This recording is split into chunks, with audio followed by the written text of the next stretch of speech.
So welcome back to the channel, Brett Smith. It feels like maybe the last time we talked, the whole world has changed, my man.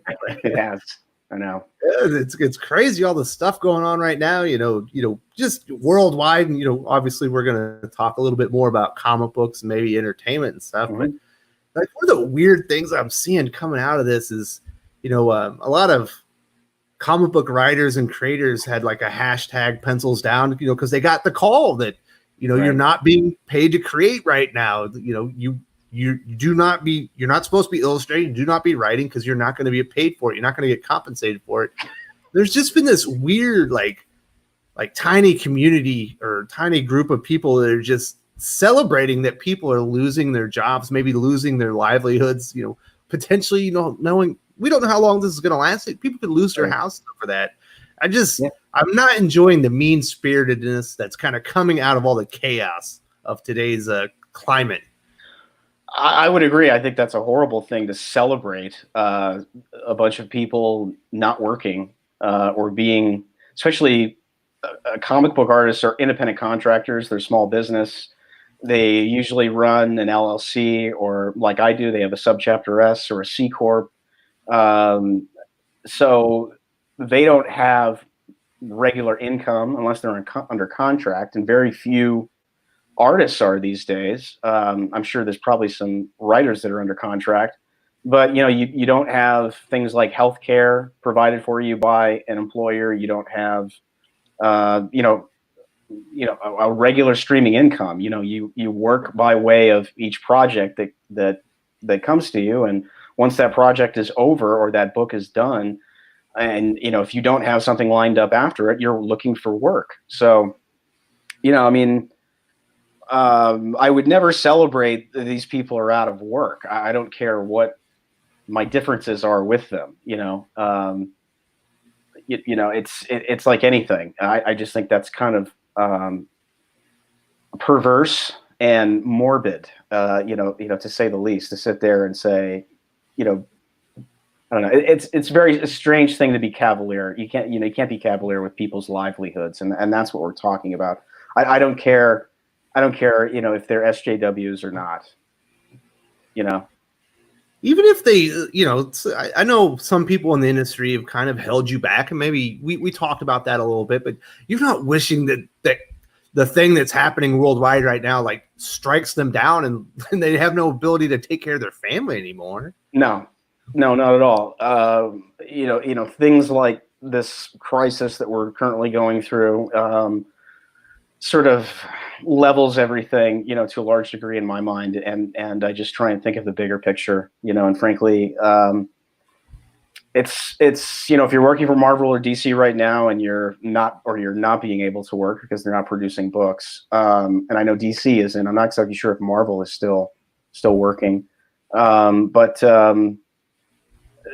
that sucks, man. But at the same time, it's nice to be in indie comics. I mean, nobody's telling us to pencils down or you can't work. All of my projects are all still either in production or moving forward. So it's a good time to be in indie comics, frankly, and it's a crappy time to be working for somebody else. Especially with this kind of stuff happening, because my printer is still open and still doing business. Apparently DC's isn't, and I don't know if Marvel's is, but these guys use either Canadian printers or they use Chinese printers. And I think from what I've heard from my product fulfillment company, a lot of things in China are starting to reopen and starting to get back to some semblance of normal. I don't know if that's true in Wuhan, but I know in the greater area, things, production and jobs and everybody's kind of going back. So that's a good sign. And I'm also hoping, we were talking about earlier, the weather starts to have an impact on what's going on, because it's warming up. So yeah, it's a good sign. Mm-hmm. But it's just so many weird things that have happened. Just a few months ago, people were talking about, maybe AT&T is going to get fed up with DC and Disney are going to buy them. But now they're just going to toss all those IPs over the side of the ship, right? Because they're completely worthless. I mean, Mhm. But I now, don't, if I you don't, look I don't the think way anybody seriously who says that oh, AT&T is going to be AT&T is going to sell DC Comics. If anything, they're going to rent the IPs out to other publishers like IDW and others, the same way Marvel has, and let the creation of new content be someone else's problem. I mean, I don't know why in hell you'd want to offload what is probably similar to Marvel, somewhere in the spectrum of $5 to $7 billion worth of IPs. well, just on the licensing, actually, DC outsells Exactly. Marvel Yeah, because of yeah. the Superman and Batman. Well, and that stuff is everywhere. It's Lunch pails exactly. and backpacks. Yeah. Go to Target, go to Walmart. I mean, the stuff is just branded everywhere. It's all over the place. So, I mean, there's that. There's the. I mean, really, at this point, it's all about the movies. It's all about the big screen, and then it's sort of like comics and the merch. That's all sort of secondary and tertiary ways of making money. But no, I mean, AT&T's got some fantastic IPs. With DC Comics. They're not going to get rid of them. If anything, they're just going to try and find more creative ways, to utilize them and to produce stuff at a cheaper cost. And I've been saying for a while that at some point in time, they're going to get sick of producing and dealing with freelancers and having all these editors to employ, and they're just going to say, why don't we make this IDW's problem, or Dark Horse, or Dynamite, or whomever?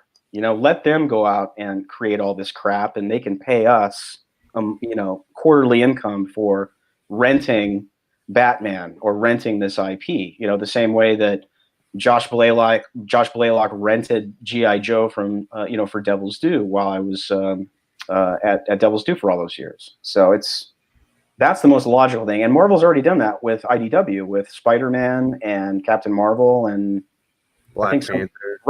Right. So, that's already sort of started, and then DC can kick back and just print 80 years of back issues and trade paperback and make hand over fist money. I mean, that's cash on the barrelhead, man. So, What's crazy with everything going down, Diamond is shut down. There's no distribution. I know, I believe it was Boom said that they're still going to be distributing some of their graphic novels through other channels, other distributions as far as books go. Yeah. But as far as floppies, there's the single point of failure has absolutely failed. I know. And depending on when this stuff comes back online, we are going to lose some comic shops. Unfortunately, I think we've already lost a handful that I know of. I do think some of these publishers, especially IDW, are going to be in danger of not, being able to come back. IDW already had $200 million of debt just sitting on top of it, for IDW Media. So I hope we don't lose any of these publishers, but man, because it's going to be jobs for independent creators. No, I know. That's why I've always said the books that I do, I don't publish in the comic book industry. I publish them through the book industry. And why? Because it's a larger audience, and I'm not dealing with one distributor. And the publisher that I'm working with, Permuted Press, they publish books, and they have distribution through Simon and Schuster. And I just, the comic book industry is so dysfunctional, and it's such a mess because there's only one point of distribution. Just from the standpoint, the fact that it's completely and totally antithetical to the American philosophy of free markets, capitalism, and competition. I mean, just from that standpoint alone, I've never understood why it is this way. And it's only this way with this one particular industry. Just makes no sense to me whatsoever. So that's why I'm just kind of like, I don't want to participate in this business because I don't like the way it's run. I don't like the way it's organized, and frankly, I'm glad that I don't. And I'm glad that none of my books and none of my projects have this problem. You still be able to go into a Barnes and Noble or go on Amazon and buy any of the books that I've produced. And that's going to be the same going forward. You're either going to be able to purchase it off of a website and buy direct, or you're going to be able to go on Amazon and buy it, or go into Barnes and Noble. And at this point in time, I don't really even care about Barnes and Noble because Amazon controls something like 70% of all purchases when it comes to books. So the brick and mortar, it's not my concern, but at the same time, it sucks to be a retailer right now. Even if you are in a city or a town that's not on lockdown and you can still go into your comic book shop. I would encourage everybody, for the places that have back issues, go and buy some back issues. Start exploring, the glory days of comics, because at this point, I'm talking like the 70s, 80s, and 90s. That's kind of the beauty of comics. It's a lot like music, where you can always go back and find all kinds of hidden gems and beautiful things. It's an art form like any other, and it's got a rich history of incredible artists and incredible stories. And a lot of shops these days don't carry a whole lot of back issues, and I'll bet they're lamenting that right now. That was one of my favorite things to do, was not only look at the stuff that was on the new shelf, but for me, I like the dollar bin. Well, I mean, a lot of the stuff on the new shelf can suck, and that was even in the 90s. There was a lot of stuff on the new shelf that I didn't particularly connect with. So there was always that, that back room or that space in the back of the shop that had those long boxes that you could just dive into, and I would just pick a letter. I wouldn't even go in there with any real idea. I just say, okay, I'm going to explore the M section today, or I'm going to explore the B section. I'm just going to start flipping through all that stuff and see what I can find, see what I come up with. And that's also kind of part of the fun is you spend 30 minutes sometimes just going through that stuff and trying to see what you come up with, and then that always kind of ended up sparking some conversation at the store, so I don't know, man. I think it's, for people, get out there and support your local comic shop. But at the same time, we all need to be pulling for there to be a new distributors. And maybe out of this, something positive will come.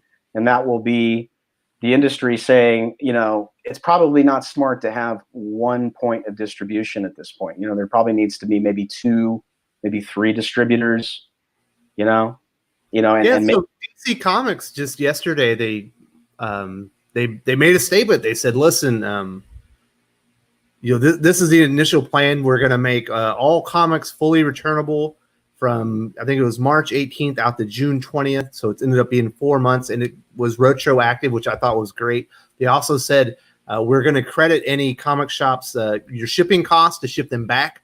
We're going to credit your accounts that, so they're getting that back. And they also said, we're looking into a new, we're going to have multi routes of distribution. This is obviously an issue, and it is going to be resolved. So that was one of the things that I talk to people. I think there's going to be maybe 5 to 10 years of evolution, market evolution within the comic industry that has needed to happen. It's going to be all condensed into a few months, because once that first domino falls and you see all the failures that had just been staring you in the face, because we've talked about Diamond being a critical node that could fall, and if it did, there was nothing sitting there waiting for you. So I think DC is probably going to be looking into some type of regional competition or other avenues, because there are other companies out there that do distribution. Absolutely. I mean, there's multiple distributors for books. I don't see why. It's just like I've said. I remember when there was 2 distributors, and that was like in the mid to late 90s, and then the one went away. I think it was called Heroes World. Right. Because I was working Marvel bought Heroes World, for people who don't know, and they were going to be Marvel's own distributor, but they were a regional distributor. I believe they were East Coast. Yeah. But they expected them to all of a sudden be able to distribute nationwide, which they'd never done before and had no infrastructure for. Right. And it just crumbled, and they had to go back to Diamond, because Diamond was distributing nationwide for DC at that point.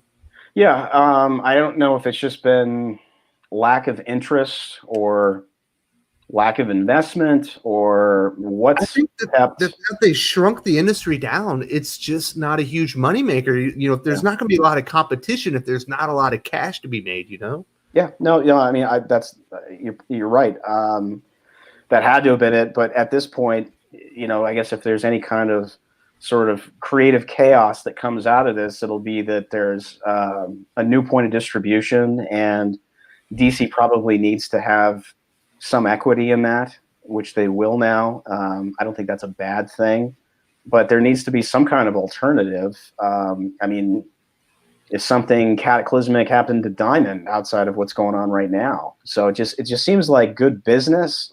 And again, I mean, I don't see monopolies in other areas. I mean, you might have big conglomerates and whatnot, but there's got to be some form of competition in a free market system. And this is one of the pitfalls, that we're witnessing when you only have one point of distribution and no alternatives.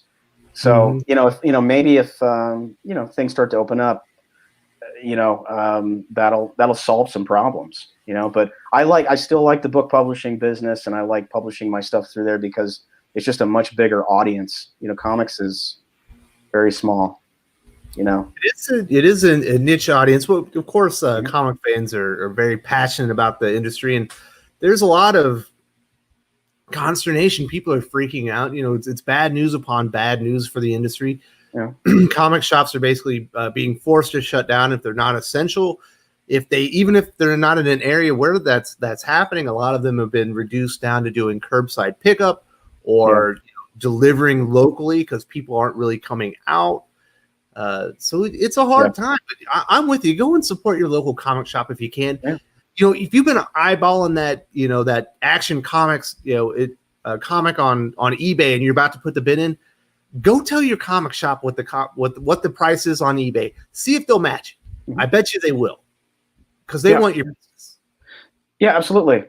I mean, or it's like I said, go buy a trade paperback. Dive into some of the older stories, discover what came before. And you're still going to have a lot of less woke creative if you go back and check out some of the older stories from some of the days of yore than you do with today. Better prose too, because you go and read a Chris Claremont like X-Men story or that John Byrne stuff, you're going to get some beautiful prose as far as introduction and transitions of scenes that you just don't find in comics today. It's so superior. Yeah, Rob Liefeld's been posting a lot of stuff from the Claremont, John Byrne, Terry Austin era, early 80s, type of Dark Phoenix and Hellfire Club. Mm-hmm. I own a lot of that stuff. I bought a lot of that stuff back in the 80s when some of them are still back issues. I was buying like in the mid to late 80s. I was buying all this stuff from, I think a lot of that stuff's like from like the 81 to 82, 83 era of X-Men. And it was pricey back then, but now a lot of that stuff has gone up in value quite a bit. But that really is, to me, that's sort of peak Byrne. That's when John Byrne was really at his creative peak, and of course, he segued out of all that X-Men stuff into that Man of Steel comic, which is still one of my favorite arcs. Revitalized Superman. It completely changed how you saw the Man of Steel, and especially Clark Kent. That's who he really revitalized, was Clark Kent. Yeah, he made him a cool character instead of just beautiful art. John can really do anything. He's one of those guys who, no matter what what he's doing, what he's on, he was just awesome, just absolutely awesome. So, but yeah, I mean, I would I've got is Hulk with Ron Garney on art right now. Yeah, I mean, it's not even a classic Hulk story. It's great. This I bought at Mile High Comics back in probably 83 or 84. And I mean, it's really worn out, dude. I mean, I have read this thing so many times, but this is that classic, and this is the Bill Sienkiewicz cover, but this is the Dark Phoenix saga, and it's got the Hellfire Club, and it's just absolutely some of those classic X-Men stuff. And this is also the classic Wolverine. It's probably one of the coolest introduction pages of all time. But I mean, this is Byrne just absolutely killing it. So the colors are a little bit strange, but that's just the process that they used back in the time. But this is Glennis Wine on color. She was married to Len Wein for a while, and she's probably my favorite colorist of the old school colorists that worked with the Dr. Martin watercolor dyes. and did all the old process, which was a real pain in the ass. And they had such limitations to what they could use on newsprint as far as color. They only had like, I think it was like 40 or 50 colors that you could work from, and that was it.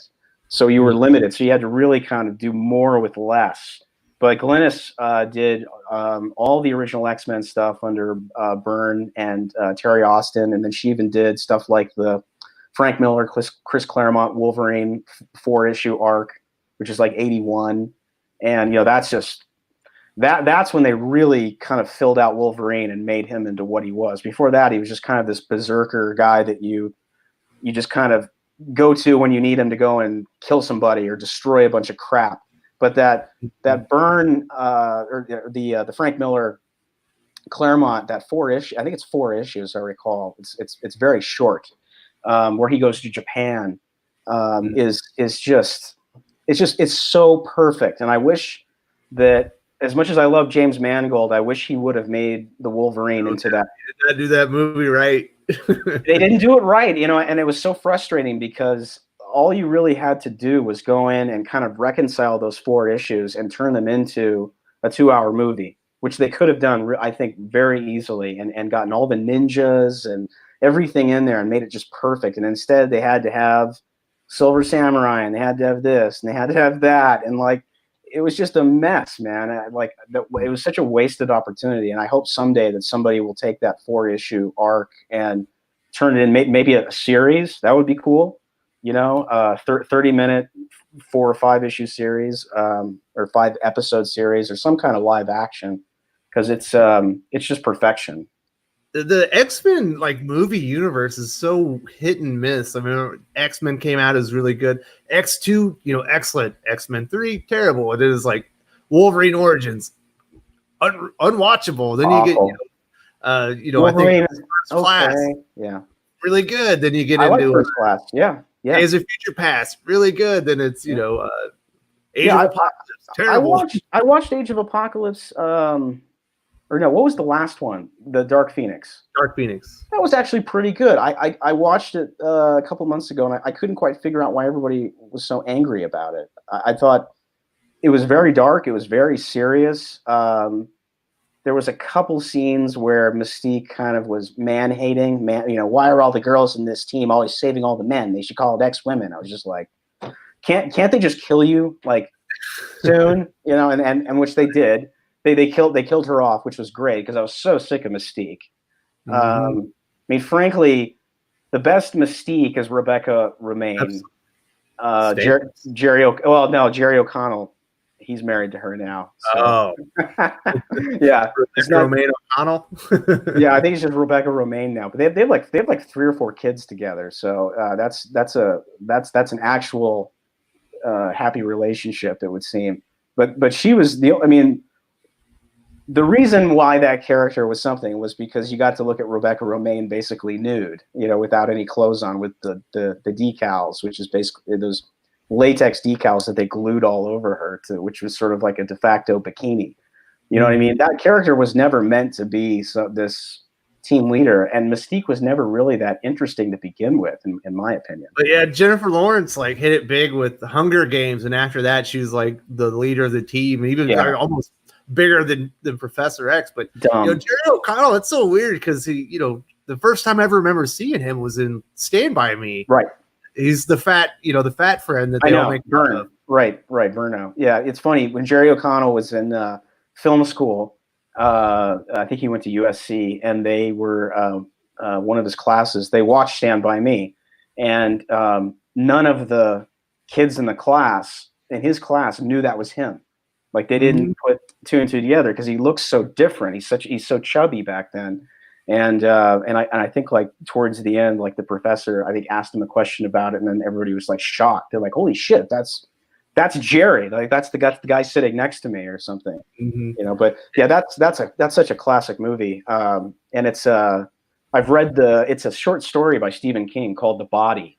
It's in the Bachman books, I believe. Yeah, it's also in Skeleton Crew, which is where I read it. In fact, I've still got the copy from the Paradise Valley Library that I never actually returned back in the 80s. So, man, what are you gonna do? Not going to return it now. Story. I think the Running Man was in that collection, and there was another one. Yeah, that was the and it's I don't think that the thing's maybe 100 pages, the body, but I mean it's amazing how Rob Reiner, who shot that, I mean he shoots it basically exactly as it is in the book. There, I mean the dialogue, all that stuff, that's all in there. I think I think the boys kind of did a little bit of ad-libbing here and there, but it's what is it, Feldman, River Phoenix. Yes, the cast is amazing. Kiefer Sutherland, Casey Corey Feldman, yeah, River Phoenix, and then the kid that plays Wesley Crusher that everyone hates. They even got the guy who played Dave in Summer School is in there too, but he's got a flat top. So I mean, there's all those guys, all those dudes from that era that were anywhere from those guys all got about 6 years on me,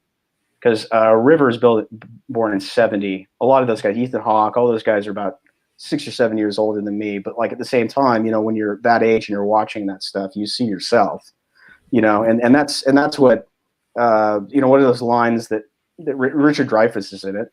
He's the narrator. It's not quite like, remember watching The Outsiders and you realize yeah. Wow, everybody wanted to be in that movie. I remember Ralph Macchio saying that, like, the casting call for The Outsider, I mean, if you were that kind of teenage to early 20s in Hollywood, you were at that casting call. Like, you were there trying to get into that movie. It's not just it was Francis Ford Coppola, but it was also because it was this incredibly successful book written by a woman, by the way. S.E. Hinton is a chick. But like Matt Dillon. That's an incredible cast, man. Yeah, Leif Garrett is in that movie. Diane Lane, who's I think like 19 or 20 years old, and just smoking hot.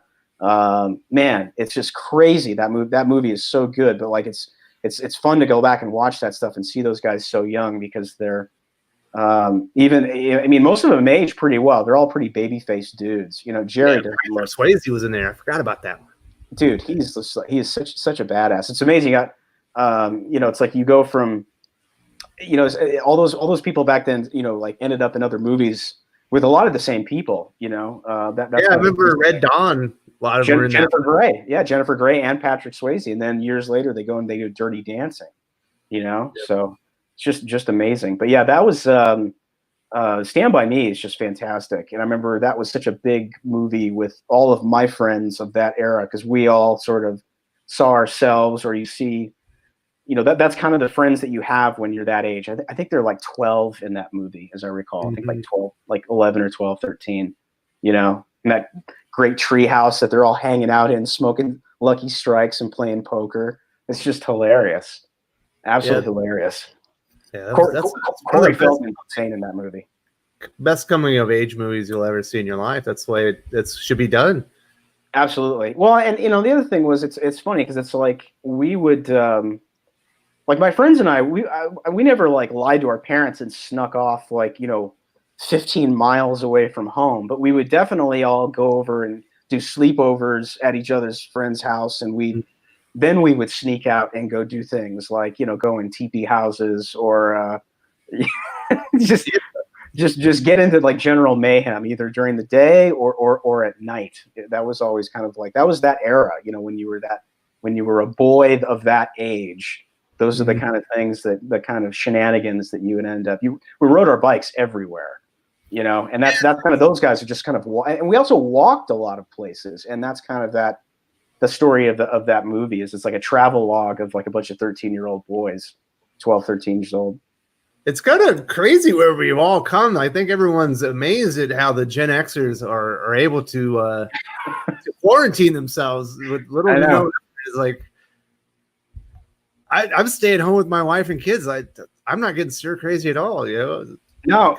I posted an article. I found a cool article the other day that I posted on Twitter, and it's all about how Gen X seems to have as most adept at self-isolating, and a lot of it has to do with the fact that we were probably the least parented and least nurtured generation of the last 40 or 50 years. a lot of us had divorced parents. Yep. So we would come home to a house that was either empty, and you kind of had to rummage through the kitchen to find snacks or make yourself something, and then go and watch, do your homework and watch TV, which was sort of what I did nearly every day with a mom that was working. I'd either be hanging out in the back room of her business, doing my homework and watching TV and eating snacks, and then we'd go home like around 7 or 8 o'clock, and then we'd make dinner. Or I would just go straight home, and you would make a snack, do your homework, and watch Airwolf, or tune into the A-Team or something. And that's sort of it. So it's like we're adept at being self-sufficient, and then we're also adept at being alone. It's not a big deal. You can make do, and you can put your mind to things to keep yourself busy, or at least entertained. We had to sort of entertain ourselves to a large degree. And that's for only kids like me, or you would have a stepbrother. I had stepbrothers, I had cousins, but a lot of people would come home and probably either they'd be there alone, or they would have an older brother or sister that would come home later, maybe first before the parents.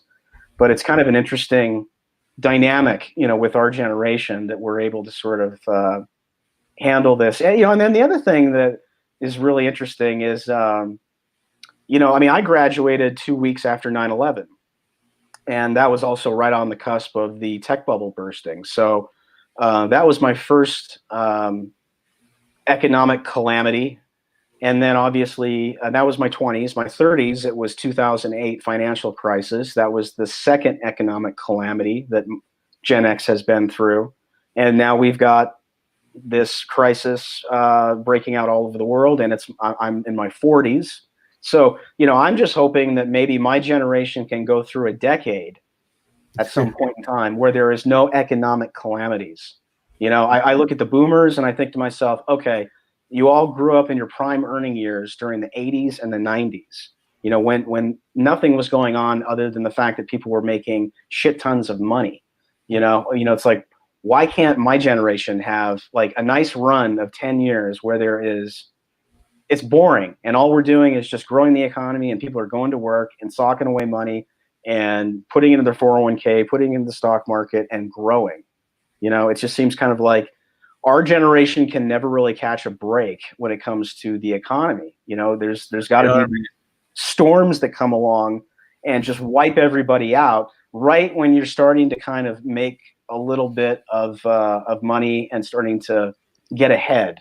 So, fortunately for you and I, my days haven't really changed all that much. I'm just staying in more. But these are crazy times, dude. I just never figured that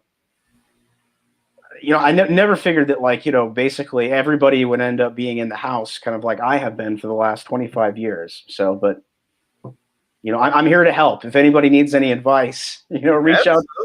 Like I said, me or Wes. The most productive I've been in since I was in Afghanistan. I didn't have a day off for 300 days. So no, seriously, man. If making the best of it. If you're a millennial, if you're a Gen Zer, hell, if you're even a baby boomer and you need help, reach out to the nearest Gen Xer and we'll lend a helping hand. So we're used to it. So we're also very generous. Absolutely. I'm always here for everybody. So, hey, Brett, we're right up on the time. We've been going about 35 minutes here. I really appreciate the conversation. We started out on some pretty serious note. Got to talk about some movies and things of that nature, things that we all enjoy. But I always love having you on the channel. I really appreciate it, buddy. It's great to be here. Anytime.